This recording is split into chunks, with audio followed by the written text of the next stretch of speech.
تمہیں پتہ ہی نہیں ہے کیا ہو رہا ہے. خدا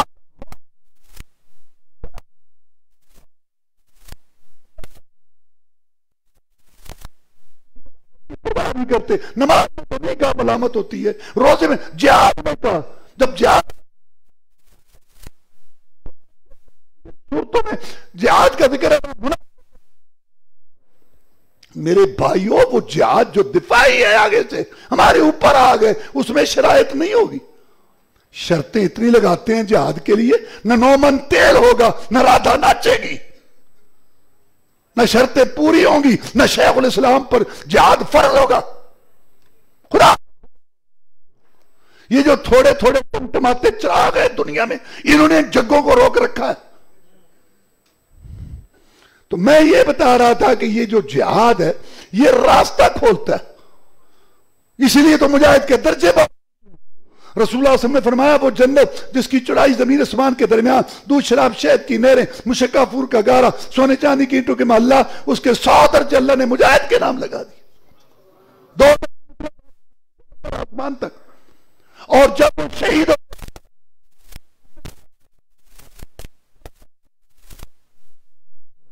میرا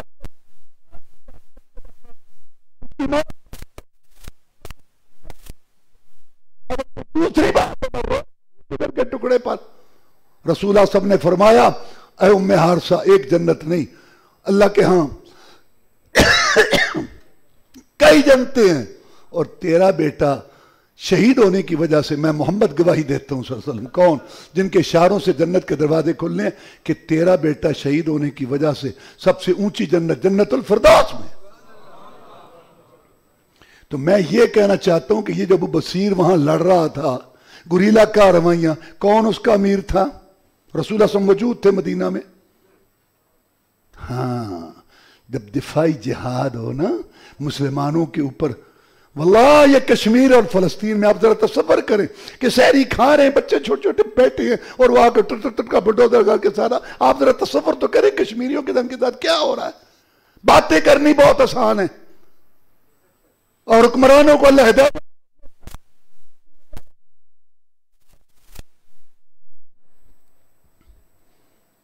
یہ ظلم ستم کے دور میں وہ شرطیں نہیں ہیں, جو بھی ہو سکتا ہے آگے سے ان کو پڑھ جاؤ. اللہ تعالیٰ ان مسلمانوں کو توفیق دے اور حکمرانوں کو بھی توفیق دے کہ ان مظلوموں کے لیے مدد کریں, نہیں تو کم از کم دعائیں تو کریں. کچھ نہیں ہوتا چپ ہی کر جائیں. اگلی سورت حجرات ہے. سورت کا نام ہے حجرات. حجرات کا معنی ہے کمرے.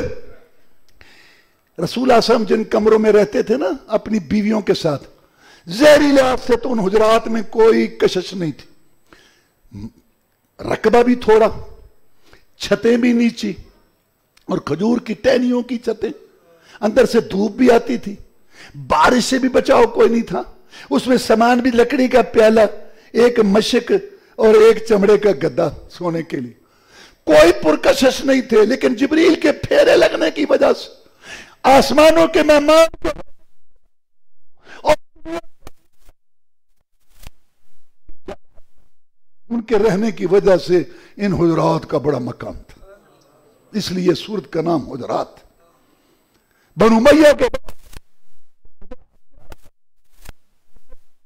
کے لیے اس وقت کے علماء نے کہا کاش یہ حجرے نہ گرائے جاتے, آنے والی امت دیکھتی کتنی مختصر جگہ میں آسمانوں کا مہمان رہتا تھا.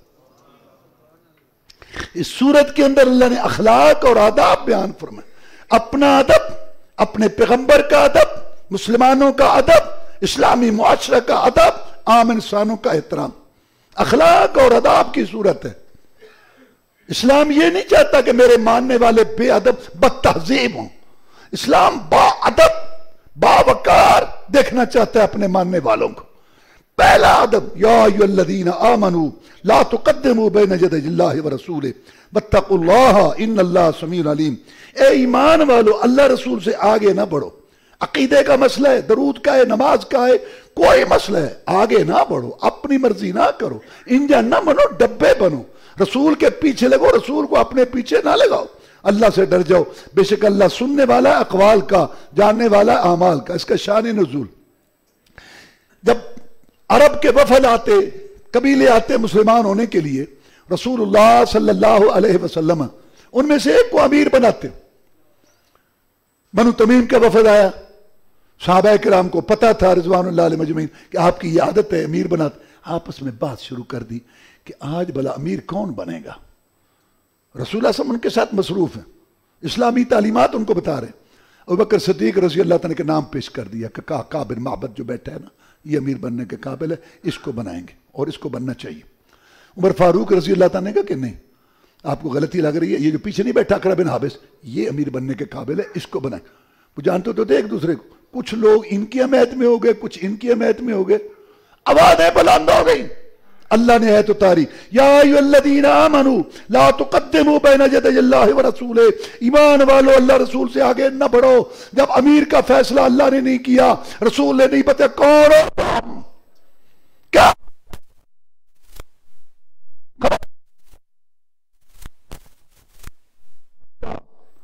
پہلا بات کیا کہ اپنی باتیں، رائے، مشورے ختم کرو، اللہ اور اس کے رسول کی بات کا انتظار کرو۔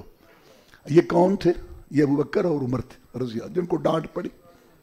بڑی شان ہے ابوبکر کی رضی اللہ عنہ۔ صرف ایک بات اس وقت عرض کرتا ہوں کہ اللہ کے رسول صلی اللہ علیہ وسلم نے فرمایا جنت کے 8 دروازے ہیں، کسی سے کوئی جائے گا، کسی سے فلاں نیکی والا، کسی سے فلاں نیکی والا۔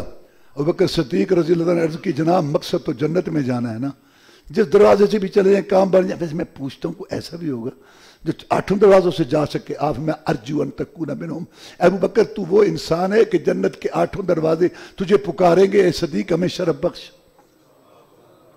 افضل البشر بعد الانبیاء، خلیفہ جس کو رسول اللہ صلی اللہ علیہ وسلم نے اپنی زندگی میں مصلی پہ کھڑا کیا، 17 نمازیں رسول صلی اللہ علیہ وسلم کی زندگی میں پڑھائیں۔ کتنی شان ہے۔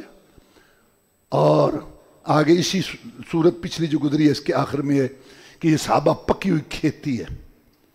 ہاں، یہ اس لیے تیار ہوئی کہ کافروں کو غصہ ہے۔ امام مالک کہتے ہیں رحمۃ اللہ، جو صحابہ کو برا بھلا کہتا ہے وہ کافر ہے، کیونکہ قرآن کہتا ہے کہ صحابہ کی کھیتی کو دیکھ کے کافر جلتے ہیں اور کافروں کو غصہ آتا ہے۔ رسول اللہ صلی اللہ علیہ وسلم نے وفات سے پہلے ایک دن پردہ ہٹایا، دیکھا ابوبکر کی امامت میں نماز پڑھ رہے ہیں، سارے مسکرائے۔ قریب والا صحابی کہتے ہیں باوجود اس کے کہ آپ کو بخار تھا، میں نے دیکھا آپ کا چہرہ ایسے چمک رہا تھا جیسے قرآن کا ورق ہوتا ہے۔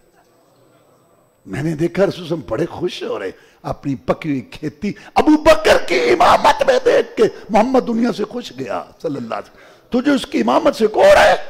افضل البشر بعد الانبیاء، خلیفۃ بلا فصل۔ اور دوسرا کون ہے؟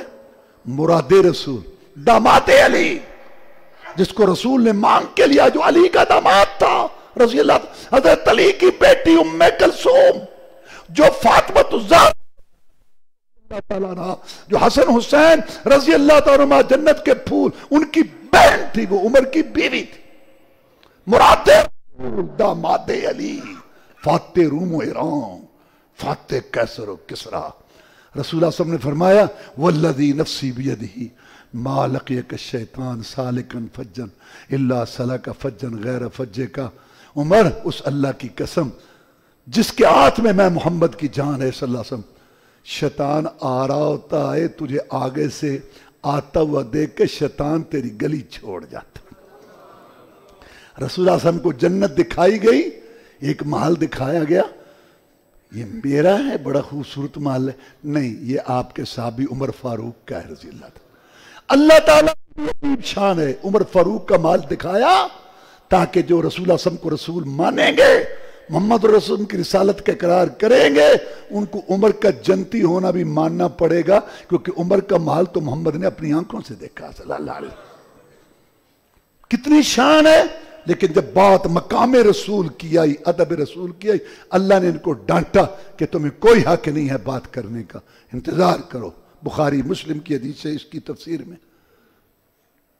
جب ابوبکر عمر کا قول فتویٰ دین نہیں ہے، ان کو نہیں اجازت، تو جو لوگوں نے خود امام بنا لیے، بزرگ بنا لیے، ان کے قول فتوے کیسے دین ہوں گے؟ اور یہاں سے یہ بھی بات ثابت ہو گئی کہ ادب وہ نہیں ہے جو 13ویں 14ویں صدی کے علماء، یہ ادب ہے، یہ بے ادبی ہے، یہ گستاخ ہے، اور تو کون گستاخ یہ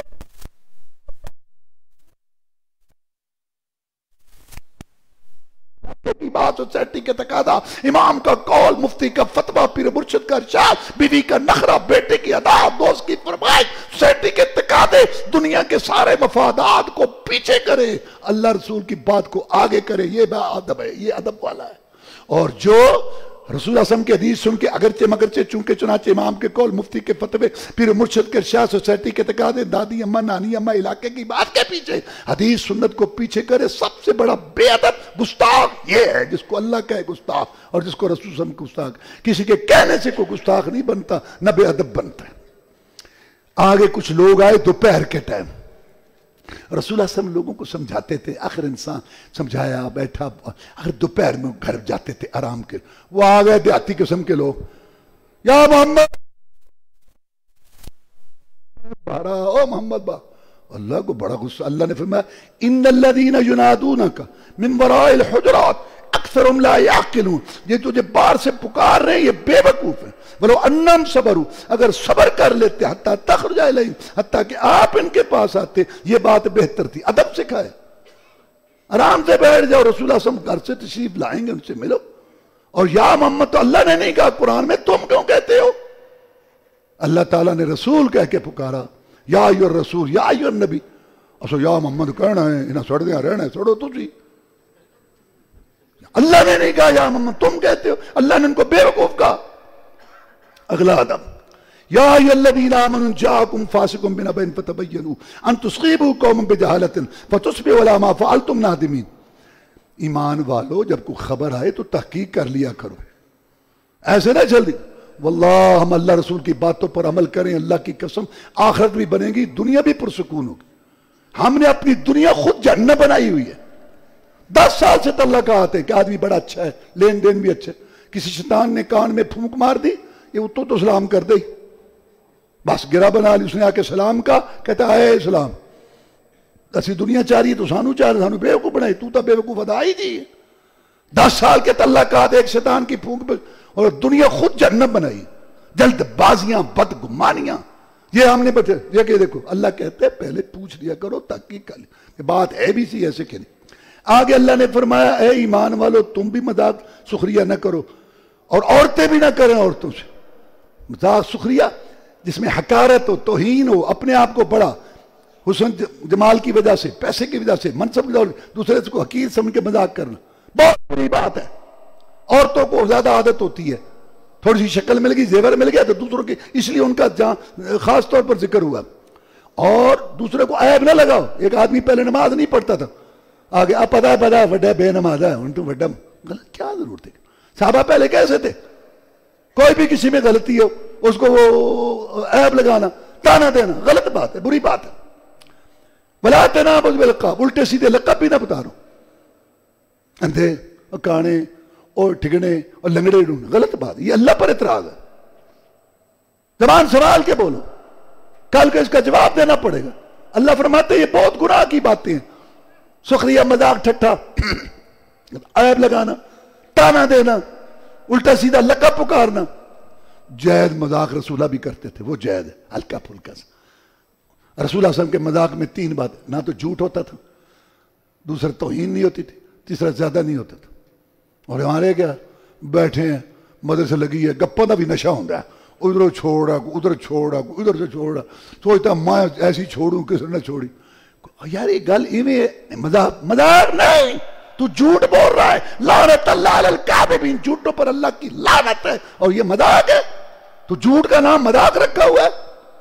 مدرسے لگی ہوئی ہے، ایک کی توہین ہو رہی ہے، اس کی جسمانی نقص کا یا کسی بات کا مذاق اڑایا جا رہا ہے، سب ہنس رہے، وہ بیچارہ شرمندہ ذلیل ہو رہا ہے، اور یار اور یہ مذاق نہیں، جس کی عزت بیت اللہ سے زیادہ ہے تو اس کی توہین کر رہا ہے، مذاق نہیں، توہین حقارت کا نام تو نے مذاق رکھ لیا۔ اور ہر بات میں رسول اللہ صلی اللہ علیہ وسلم کے مذاق میں 3 بات، جھوٹ نہیں ہوتا تھا، توہین نہیں ہوتی تھی، اور زیادہ نہیں۔ اب میں آپ کو رسول اللہ علیہ وسلم کے 1-2 مذاق سناتا ہوں۔ ایک صحابی تھے لمبے قد کے، ابو مالک رضی اللہ، وہ آپ سے دل لگی کرتے تھے، آپ اس سے دل لگی کرتے تھے۔ تبوک کی جنگ میں آپ خیمے میں بیٹھے تھے، سلام کیا میں آ جاؤں، ادخل آ جاؤں، اجازت لی، پھر میں ادخل آ جا، کہتا کلو سارا ہی آ جاؤں، کوئی جھوٹ نہیں، کوئی توہین نہیں، مذاق میں ہلکا پھلکا، وہ بھی خوش ہو جائے، ایک چلو مایوسی پریشانیاں ہوتی ہیں تو آدمی اس میں ذرا خوش طبی سے ہو جائے۔ ایک بوڑھی آئی، آپ اس سے مسئلہ پوچھنے لگے، آپ نے اس کو مسئلہ بتایا، اس کے بعد آپ نے کہا بوڑھیوں نے جنت میں نہیں جانا، بوڑھیوں کا کیا کام ہے جنت میں؟ کہتی جناب سارے کام تو کرتی ہوں میں، نہیں میں تو وہ ایت بتانا چاہتا تھا کہ نا انشاءنا انشاءنا فجعلناہن ابکارا، کہ ہم سب کو جوان بنا دیں گے۔ آگے اللہ تعالیٰ نے غیبت گلہ نہ کرو۔ رسول صلی اللہ علیہ وسلم سے پوچھا گیا غیبت گلہ کیا ہے؟ میں پشت کے پیچھے بھائی کی وہ بات کرنی جو اس کو ناپسند ہے۔ انہوں نے کہا جناب اگر وہ بات اس میں ہو، میں یہی تو گلہ غیبت ہے، نہ ہو تو تہمت ہے۔ یہ مردہ بھائی کا گوشت کھانا ہے یہ جو تم غیبت گلے کرتے ہو؟ جیسے آج کل فیشن، بڑے فیشن میں آج کل، مرد بھی فیشنوں میں، عورت بھی فیشن، عجیب عجیب جناب۔ یہ بیوٹی پارلر بنے ہوئے ہیں، وہاں جناب بکنگ ہوتی ہے، باری نہیں آتی۔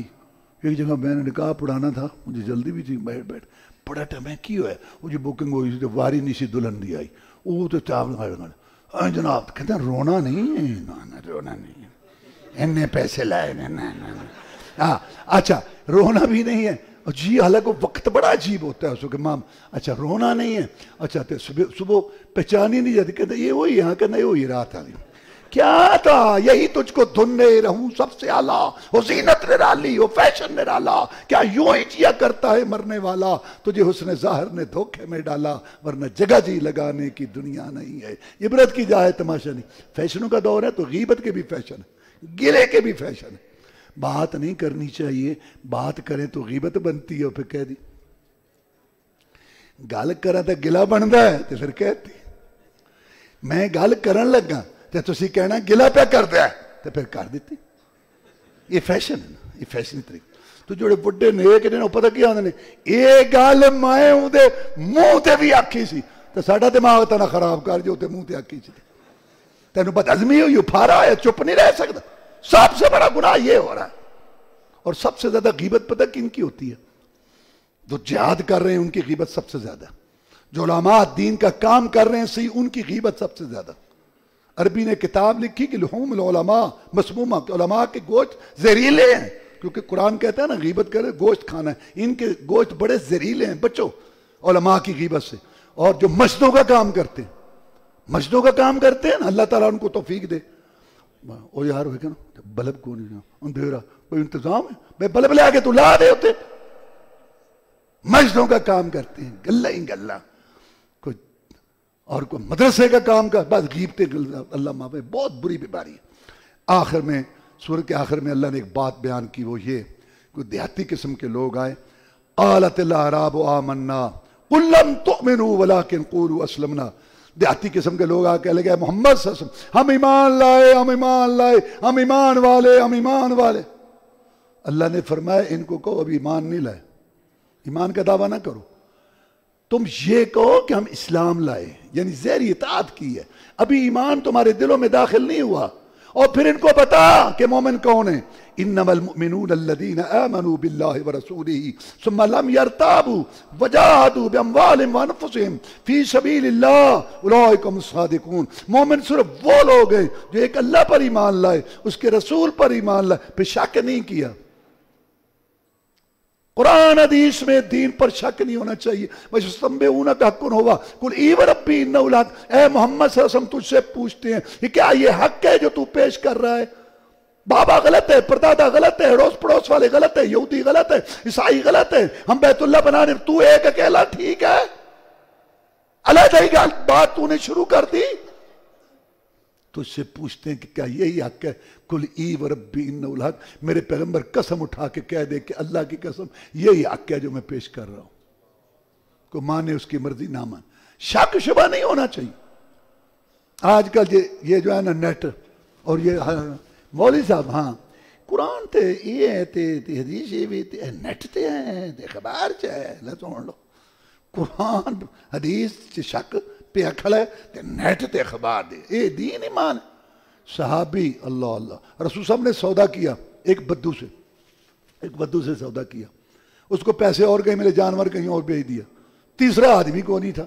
رسول اللہ صلی اللہ علیہ وسلم نے مدینہ میں آگے کہا ہاں بھی تمہارا ہمارا سودا ہوا ہے، اور شرط ہوئی تھی کہ مدینہ جا کے جانور دینا۔ کہتے کون سا سودا؟ گواہ اب یہودی بھی اکٹھے ہو گئے، مسلمان بھی اکٹھے ہو گئے گواہ. مسئلہ سودے کا نہیں تھا، مسئلہ محمد کی شخصیت کا تھا صلی اللہ علیہ وسلم. آج اگر بات ثابت نہ ہوتی تو مشکوک ہو جاتی. غیر مسلم کہتے محمد پر صلی اللہ علیہ وسلم نے ایک بات کی تھی، اس کو وہ ثابت نہیں کر سکا تھا. حضرت خزیمہ صحابی کھڑے ہو گئے، میں گواہی دیتا ہوں یہ سودا ہوا ہے. مسئلہ حل ہو گیا. صحابہ نے پوچھا خزیمہ تو رسول صلی اللہ علیہ وسلم نے فرمایا خزیمہ آج کے بعد تیری گواہی 2 آدمیوں کی گواہی کے برابر ہوگی.